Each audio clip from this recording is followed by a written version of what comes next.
Assalamualaikum warahmatullahi wabarakatuh. Halo semuanya, perkenalkan, saya Evi Yuliani, mahasiswa Prodi Pendidikan Bahasa dan Sastra Indonesia semester 3, Fakultas Keguruan dan Ilmu Pendidikan Universitas Majalengka. Video ini dibuat untuk memenuhi tugas mata kuliah kajian puisi bahasa Indonesia.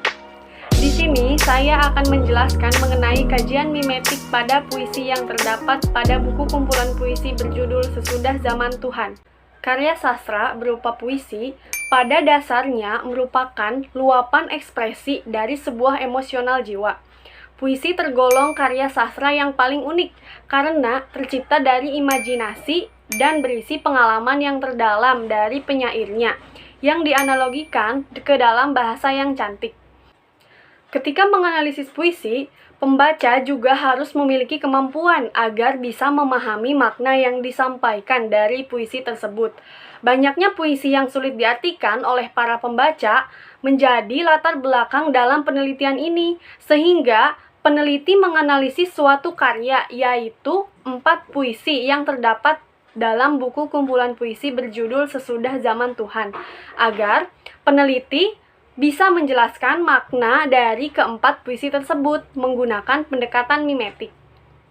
Dalam penelitian ini, saya akan memaparkan bagaimana makna yang terkandung dalam puisi tersebut.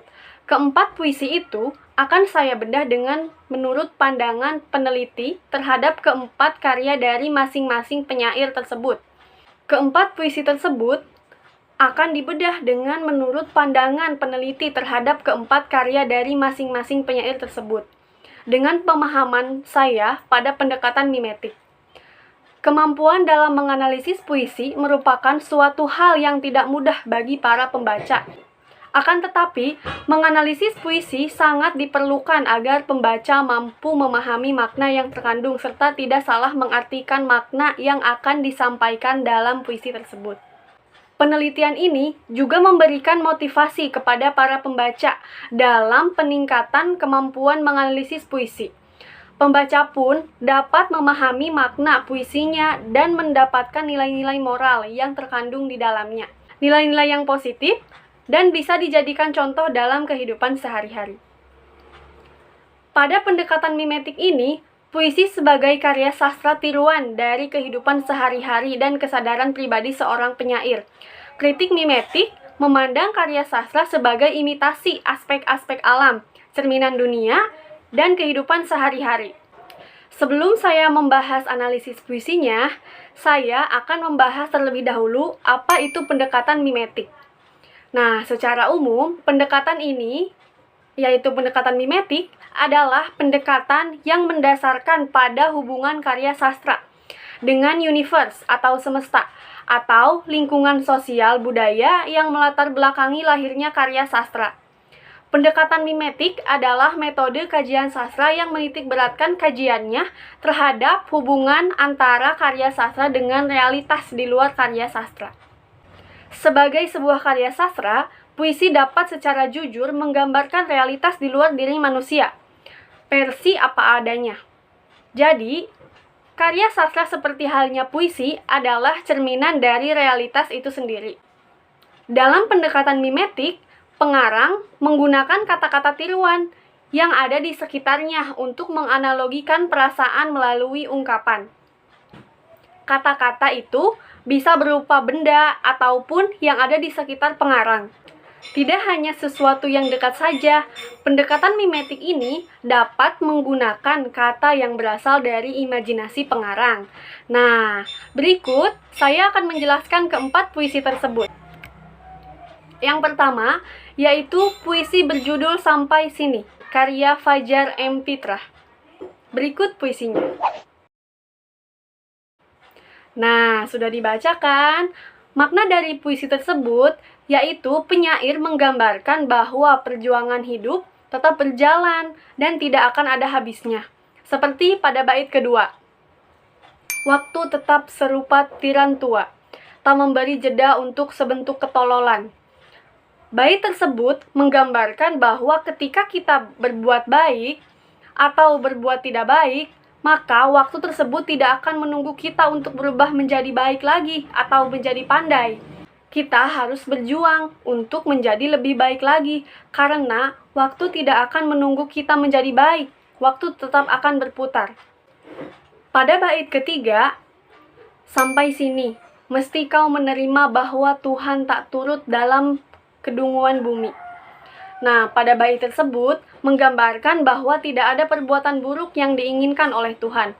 Perbuatan dungu tersebut muncul dari manusia itu sendiri, sehingga manusia harus berintrospeksi diri agar bisa melangkah menjadi lebih baik, berjuang di jalan yang benar, seperti pada bait keempat.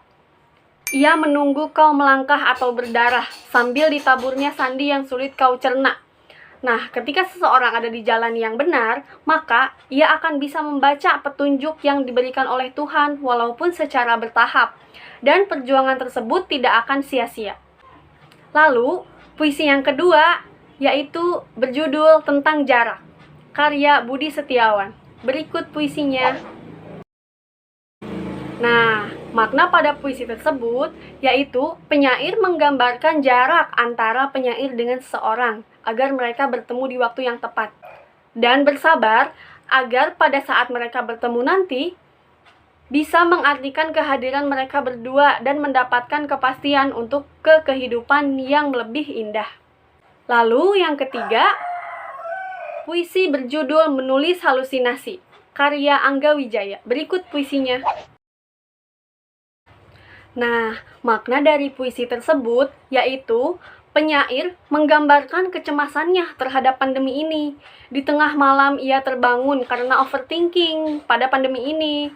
Ia memikirkan bagaimana kehidupan ke depannya sampai tidak bisa tidur lagi, sampai pagi, sampai matanya memerah.